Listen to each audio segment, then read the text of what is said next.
There is a question hanging over Bethlehem, and the question concerns a young woman,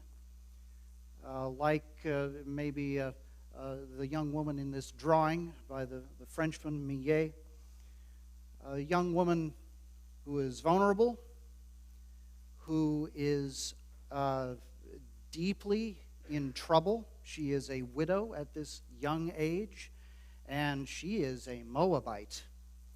And she has come back to Israel, with her mother-in-law, the Israelite, the resident of Bethlehem, Naomi. Now, these two widows are coming in dire poverty, a kind of poverty that we don't really get, a kind of disenfranchisement that we don't understand and can't really identify with today. They have nothing. They have no power.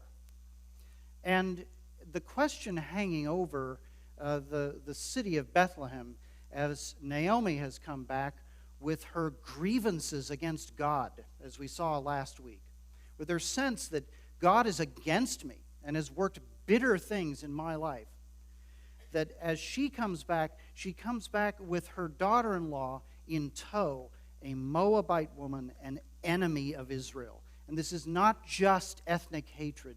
This is a deep, abiding animosity over hundreds of years that goes back to a curse that the Lord put on the nation of Moab. If you remember from a few weeks ago, the king of Moab tried to curse and destroy Israel when Israel was journeying from Egypt into the land of Canaan. And that Moabite king tried to destroy Israel on the way and tried to pay the local Gandalf to put a curse on the nation of Israel. And the Lord said, I'm going to roll that curse right back on you.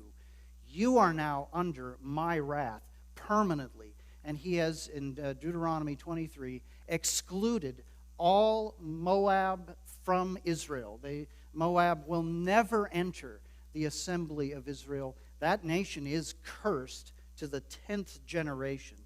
And so here is Ruth from that nation back in Israel, in Bethlehem. Where does she stand?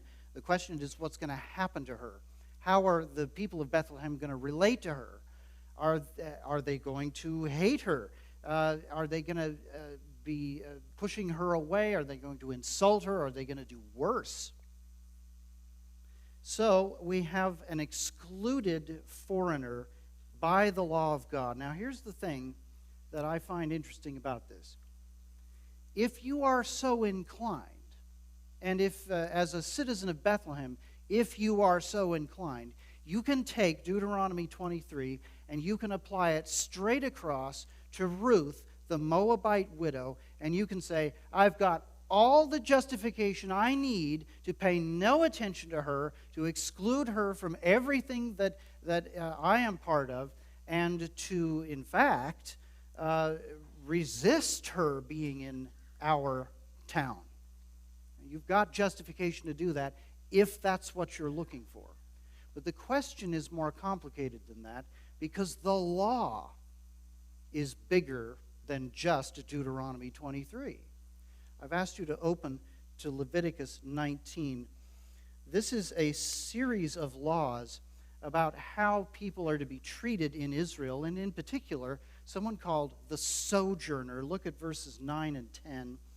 When you reap the harvest of your land, Leviticus 19:9, you shall not reap your field right up to its edge, neither shall you gather the gleanings after your harvest, and you shall not strip your vineyard bare, neither shall you gather the fallen grapes of your vineyard. This is the law of God giving a command about how the harvest is supposed to go. Your harvesting of your field, your property, your family's property, that harvest is to go up to this point, but leave the edge of the field. Leave the gleanings, leave leave some grapes on the ground, because there are other people in the land. And this harvest time decides whether those people are going to eat or starve in the next year. So here's why they are to leave these things in the field. You shall leave them for the poor and for the sojourner. The sojourner is the included foreigner. There's an excluded foreigner that is also Ammonites and Egyptians, but especially Moabites. But the included foreigner is anyone who comes to Israel for any reason, and they are to be included in the harvest. And so some in every field is to be left for them. What's interesting about this law is that it creates a harvest time where everyone is participating. If you have land, you are participating in the harvest. If you don't have land, you are also contributing to the production of food for the whole community. You are in the harvest too, as a worker and as a producer. And the vision of the law of God is that every person has dignity, and every person is a producer and a creator and a gatherer of good things. So this law is there, and it is aimed at the sojourner. So the question is there any way that Ruth, as a Moabite woman, might be included in this law about gleaning? Is she a sojourner, or is she an excluded Moabite? Well, look, we're going to raise the stakes here a little bit. If you look down in Leviticus 19 at verse 33, but I've left something out here from verse 10. You shall leave them the gleanings for the poor and the sojourner. I am Yahweh, your God. I'm in the fields. I rescued you out of Egypt. I supplied food when you were in famine. I am the one who saved you, and I'm in the field. I am watching how you treat the poor and the sojourner. So with that, go to verse 33, and he singles out the stranger, the included sojourner. Verse 33 of Leviticus 19, when a stranger sojourns with you in your land, you shall not do him wrong. Now that's a very broad command.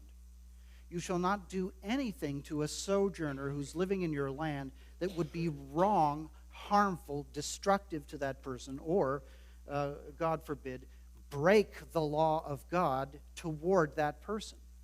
So do no wrong to the sojourner. You shall treat the stranger who sojourns with you as the native among you.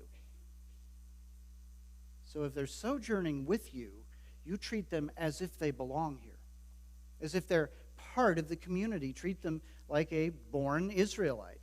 And watch this. You shall love him as yourself. Keep those words in mind, because they're very important in the outworking of the whole of Scripture. So the Lord is saying to Israel here, that sojourner who comes in, treat that sojourner as if he or she were a native in your land, and love that person as yourself. And why should you do that? For you were strangers in the land of Egypt. You were foreigners once. You were stuck in a foreign land in the middle of a famine.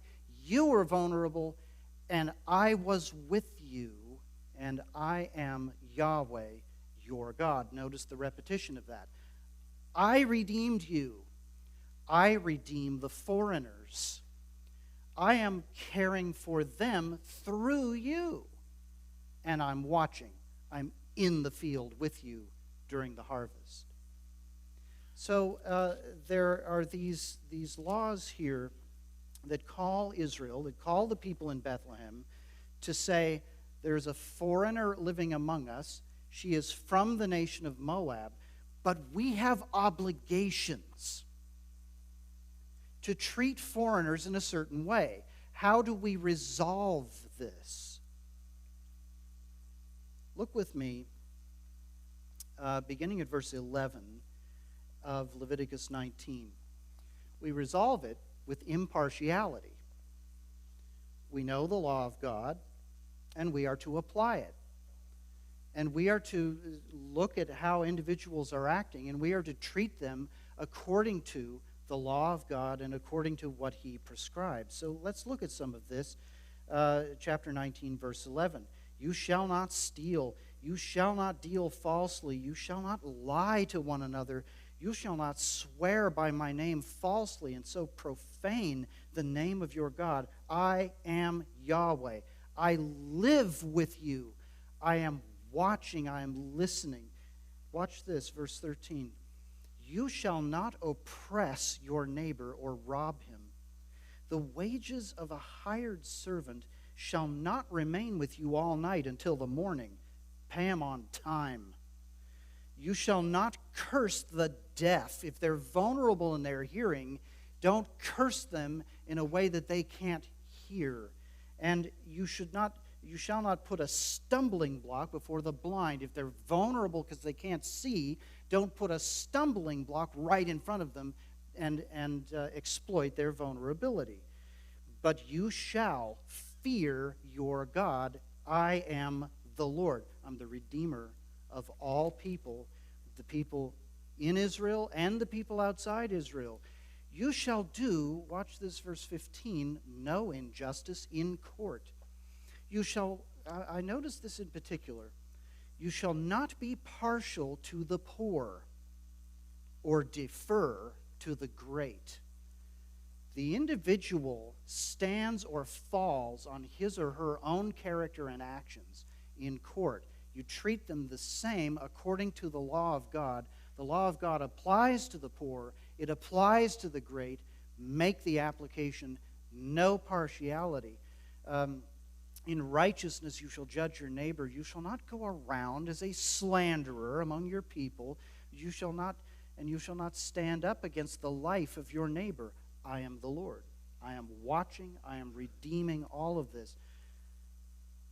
Now, verse 17. You shall not hate your brother in your heart, but you shall reason frankly with your neighbor, lest you incur sin because of him. Now, all of the rest of this could kind of be outward behavior, but this is going straight into the thoughts and meditations of your heart and mind. And it's saying you can sin against your neighbor by harboring hatred against that person. And I'm commanding you in the law of God, do not do it. Because if you do it, you're going to incur sin because of him. Verse 18, you shall not take vengeance or bear a grudge against the sons of your own people, but you shall love your neighbor as yourself. I am Yahweh. I am in your field. I see what you're doing. I know your thoughts. And I am the Redeemer of the vulnerable. Now, who quoted this verse? Jesus was asked, what's the greatest commandment? He said, the first greatest commandment, the greatest of all, is you shall love the Lord your God with all your heart, soul, mind, and strength. And the second one is like it. You shall love your neighbor as yourself. Leviticus 19:18. And Jesus said something very important about these two commands. On these hang all the law and the prophets. In other words, every single law, every single case, every single judgment that is rendered in the law of God and applied by the prophets, it is all an application of these two principles. Love the Lord, love your neighbor as yourself. Now, if I go over this chapter, and I look back at Deuteronomy 23, and we've got a Moabite here, and I'm comparing Deuteronomy 23 with Leviticus 19. I'm not just going to rush into saying, exclude the Moabite, get her out of here. Leviticus 19 gives me pause. It says to me, evaluate, think, ask some questions here, and be sure that you make provision for those who the Lord has required you to make provision for. And so, we have all of these laws, and the question hanging over Bethlehem is this. Are the citizens of Bethlehem going to obey the convenient parts of the law or all the law? Are they going to pay attention to all that God says, or are they only going to do some of what God says? That's the question we're facing in the book of Ruth, and we're now in Ruth chapter 2, so let's turn back there. And let's look at the situation as it develops here. Ruth chapter 2, the first 7 verses.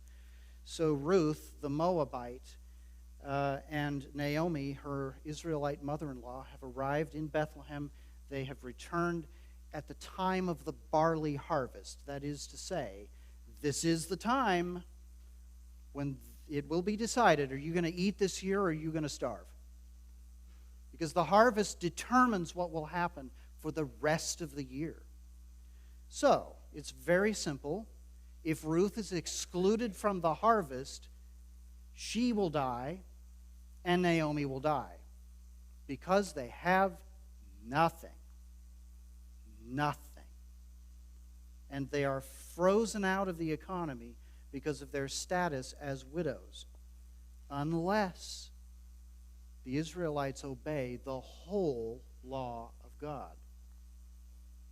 So, Ruth makes a life-changing decision.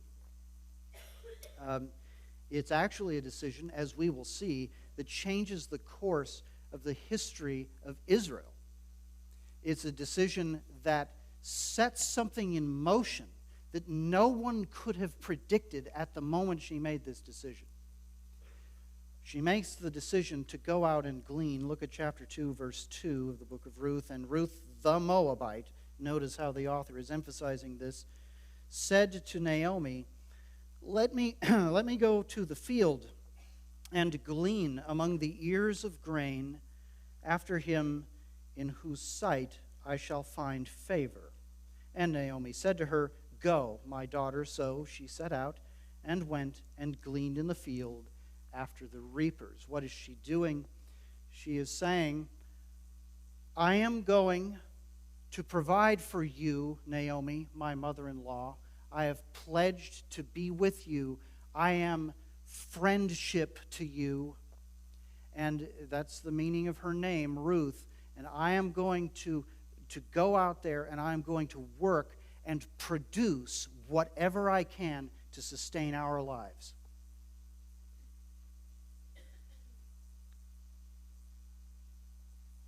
So, the question is, what's going to happen here when she does that? It's kind of hard to portray here the risk involved in what she's doing. We've talked about her status as a Moabite. The risk is that she goes to the field and is not only excluded from the field, but attacked, assaulted. Even if she were an Israelite woman at this time in Israel, when the judges ruled and every man did what was right in his own eyes, at this time, any woman going out alone is in danger. She could be, and probably will be, sexually assaulted by all of the young men all over these fields. There's opportunity. There's plenty of ways that this can happen, and the young men can do it because there is no real law in Israel. So, she goes out, and when she goes out to provide for Naomi, she is doing it at the risk of her bodily safety. And she's doing it at the risk of her dignity. This is a very gutsy decision. have you ever talked to widows? I mean, really talked with them, as in listened to them. Have you spent time with them? If you do, you'll learn something. Widows are tough as nails. Widows don't take guff from anybody. Widows have had an experience of who God is and how He provides and what it means to walk with Him through deep vulnerability. They have had an experience that no one else has. And so as they've gone through that valley, they've seen the Lord do things on their behalf. And if you listen to them, they will tell you all about it. And you will come away amazed at the world that opens up for you when you listen to people who have been vulnerable and have walked with God through that vulnerability. They have to make decisions that are risky. There are no safe decisions. There is no emotionally safe place. Used to be their home, and now their husband is gone. So everything in their home is grieving all around them. So there's nowhere they can go to escape the vulnerability that they're in, and they have to live in that. And so they see this God present with them in that vulnerability. They see His power, they see His care in ways that the rest of us do not. It makes them tough. They will do things and they will say things that will surprise you because they know that God has their back. What I'm saying to you is that we can't have the attitude toward the book of Ruth as if here is something extraordinary that God did that was very unusual for widows in a very vulnerable spot. What if the book of Ruth was written to us to tell us this is typical of what God does for the vulnerable who walk with Him? What if that's why we were given the book of Ruth? And I would put it to you, that's the actual reason. This is not an unusual story.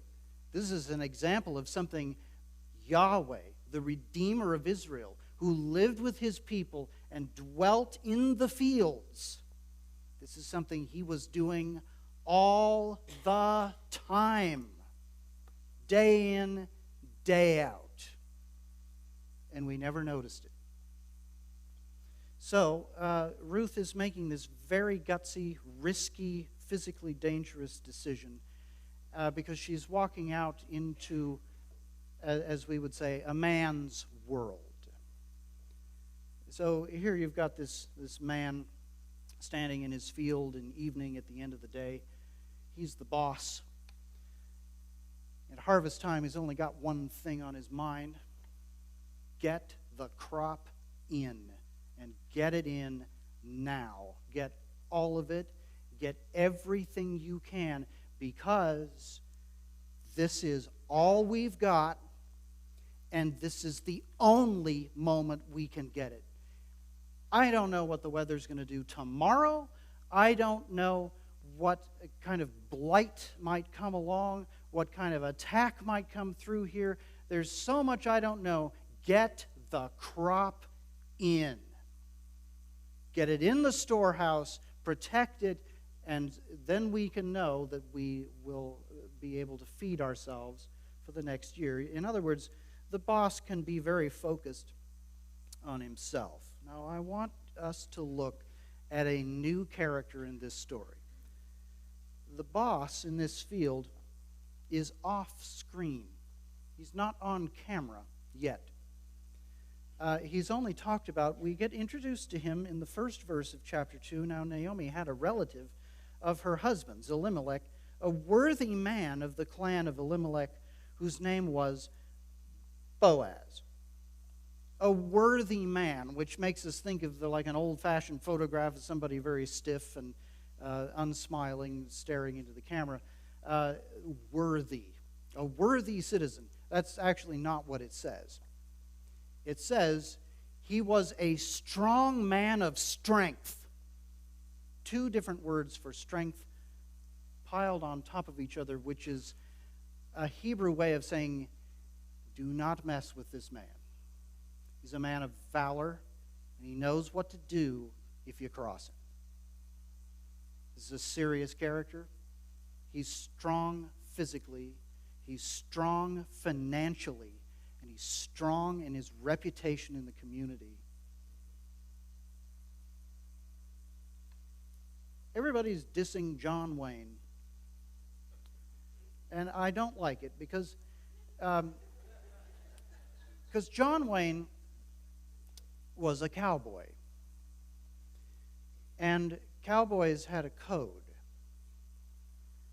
The cowboy, the real cowboy, is very strong. He's armed. He's dangerous. But he's also the most soft-spoken and polite man in the room.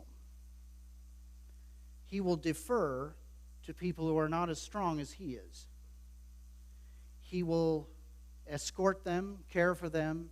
He is civil. Civil. Remember that word? So John Wayne has become this sort of byword for macho. And I resent that because I think there's something in the cowboy that we need. We need strength that is meek. We need power that is under control.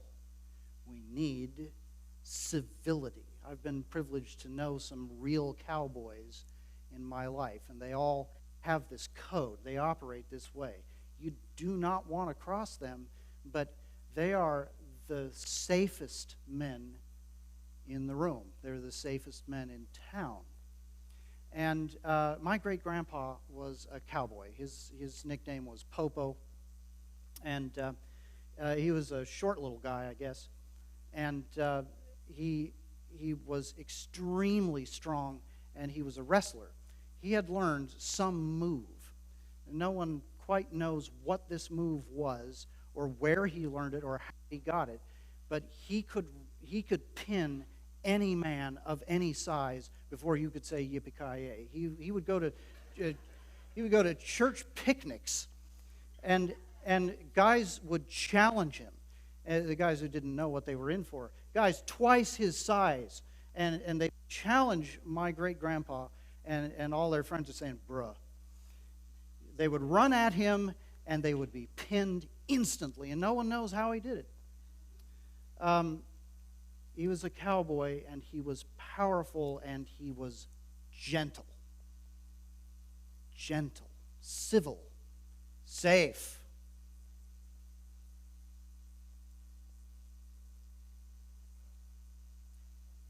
What would happen in our society if men were powerful and safe? There are a lot of voices today preaching a kind of macho manhood that I just think is pure folly because it's only half of what we need. And it's not even the most powerful half. Physical power, physical strength, the ability to enforce your will in a situation, that is a very important ability to have, and it's needed. Why did my great-grandpa learn to wrestle that way? It wasn't because he went to high school and was on the wrestling team because he didn't go to high school. And it wasn't because he just thought, hey, this would be fun as a sport. He learned it because he needed it. He had to have it, and so he got it. He figured it out. and he was dangerous that way. But he learned when that tool, when that power, that strength also needs to be held in reserve and not pushed and not put out front. What is out front is always soft-spoken and civil. I would put it to you that that is a far better picture of biblical manhood than anything I'm hearing out of some sectors of Christianity these days. And so I think of that when I think of Boaz. Now, there's something else going on here that as we think about the boss, I want you to think about the way this story is operating. Some people have speculated, including my colleague at Cairn University, Gary Snitcher, that the author of Ruth is a woman. Because everything in Ruth is from a woman's point of view. We see what they say. We see how they react. We watch them grieve. We watch them talk with each other. We're inside their home. And so we are getting this story from the woman's point of view. Whether a woman wrote it or not, the author got the woman's point of view and put it in this story. So here's the important thing about Boaz. He's off camera and we're watching him from the outside. Or to put it differently, we are seeing who Boaz is from the point of view of the women around him. We're not seeing who he is from his point of view. This is different from David. With like King David, we're very much in his point of view. We're watching things happen to him, and we're seeing his life unfold really from his frame of reference. Not so with Boaz. Boaz is the boss, and he shows up, and all we've got is what he does and what he says. We know nothing about where this man is coming from. We don't see him at home. We don't see him with his dog. We don't see him in any kind of humanizing way. It's just he shows up, he's the boss, and he starts to act. And his actions are interpreted not by him, but by the women in the story. Now, men, there's a reason why the story is told this way. And the reason is, if I can put it in these terms, and this is very eccentric, everything I'm saying, but if I can put it this way, our wives and daughters view us from the outside. They don't see in. And very often, they do not feel like they will ever see in. And what you're perceiving here of Boaz is the Spirit of God is placing you in that point of view of saying, what happens when you can't get in with somebody? You can't get inside their head. You don't know what they're thinking. What is that like? And I would just encourage you that much of what it is to be a father and a husband is to let our family in. That's free. You don't have to pay for that. But it is coming directly from the way this story is told. This story freezes us all out, and so here's Boaz. He's the boss, and we're going to watch him operate. But we do have some of his backstory.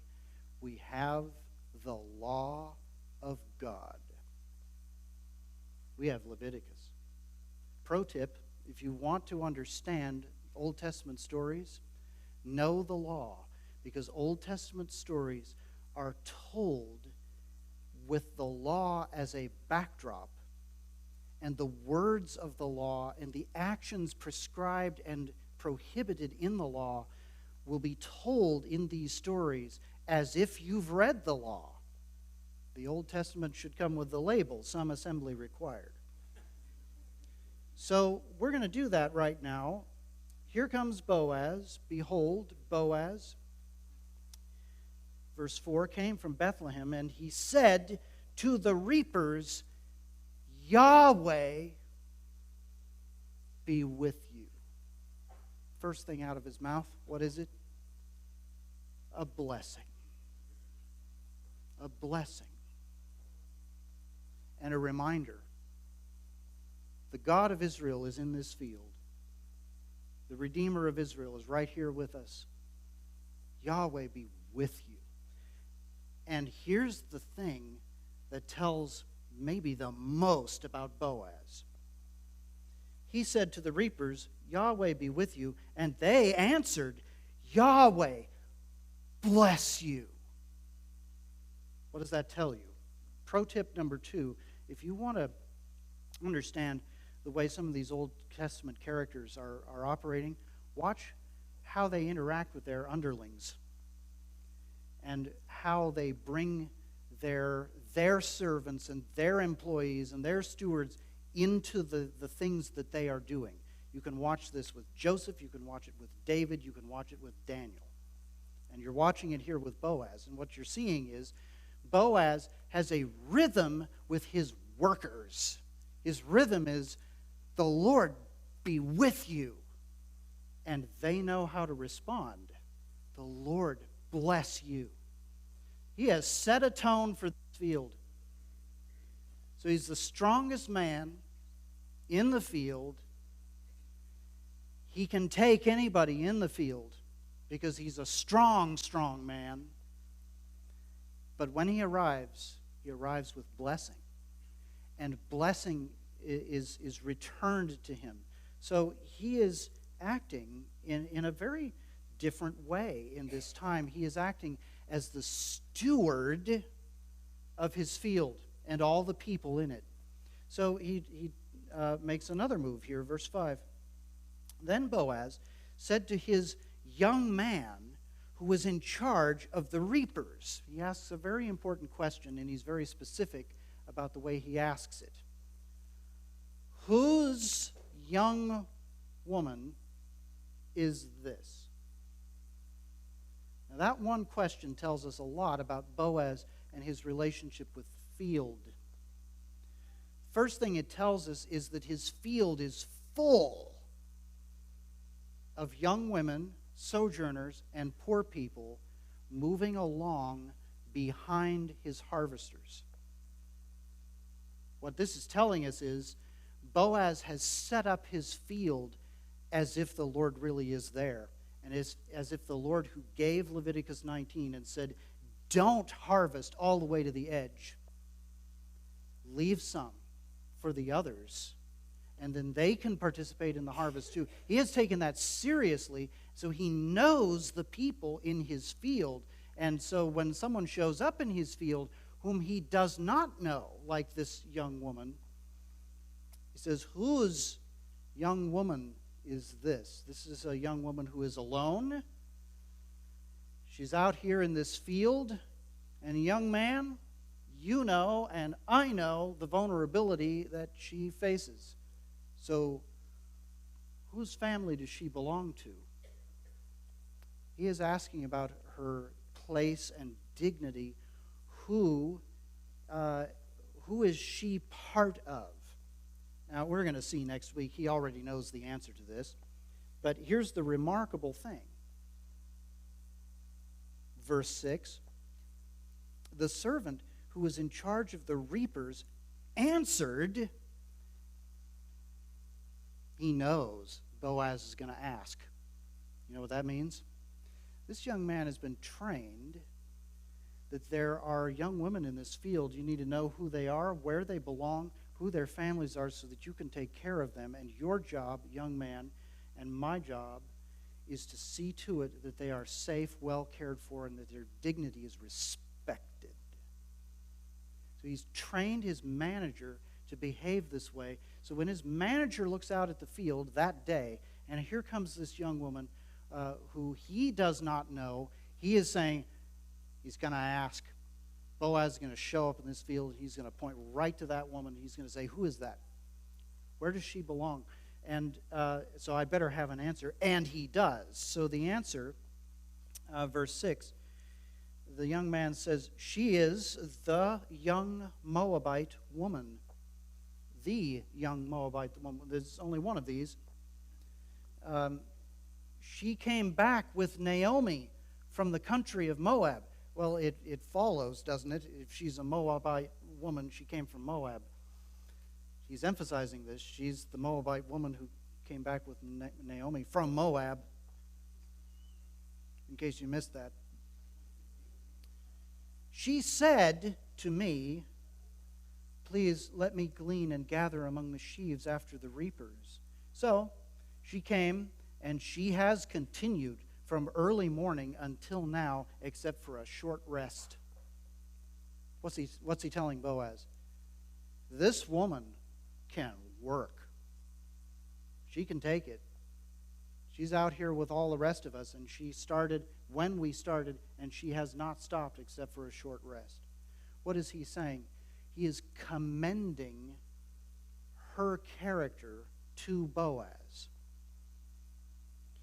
So if you get the picture of this field, Boaz, the owner of it, Boaz is saying, this is my field, and I will conduct business in my field in a way that honors Yahweh, who dwells in my field. And I am going to conduct business in such a way that the people in my field are provided for, respected, and protected.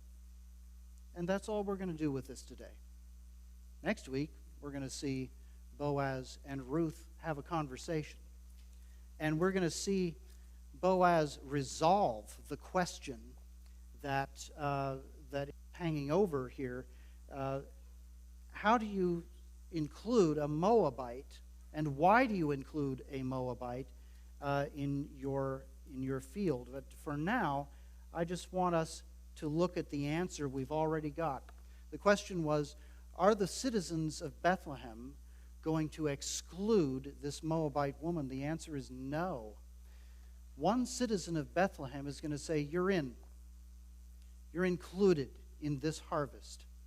And I am including you, and I am following the law of God, and I am going to build a place here where you are protected, provided for, and where your dignity is respected. Same question hangs over us. You can find a Bible verse that tells you why you don't have to interact with the people around us who have a grievance against God like Naomi did. You can find a Bible verse to say, yeah, they're off track, and I don't need to talk to them, and I don't need to interact with this deconstructing stuff. I don't need to deal with this, because God has already told us all the answers. Yes, you can find those verses. But the question was, will God's people obey all that God has said, or only part of it? So, the same question that hung over Bethlehem is hanging over us. And the answer we need to make, and are making, is we can make a place for refugees from churches, refugees from abuse, refugees who feel that God has abandoned them. We can make a place for Naomi here. Will you make a place for the enemy of God? Now, you can find a verse that says, yeah, you're out, the Bible says. And so I don't have to deal with you. I don't have to talk with you. I don't have to engage with you at all because I'm standing on this verse. You can do that. But the question was, are God's people only going to obey the convenient parts of His will? Or are they going to obey the whole law of love? And our answer is, we can make a place for foreigners like Ruth, and that's our job. And the way we do that is in the field of our work. We realize that we are the stewards of the dignity and the protection and the provision of everyone in our field. And the word for this is probably evangelism.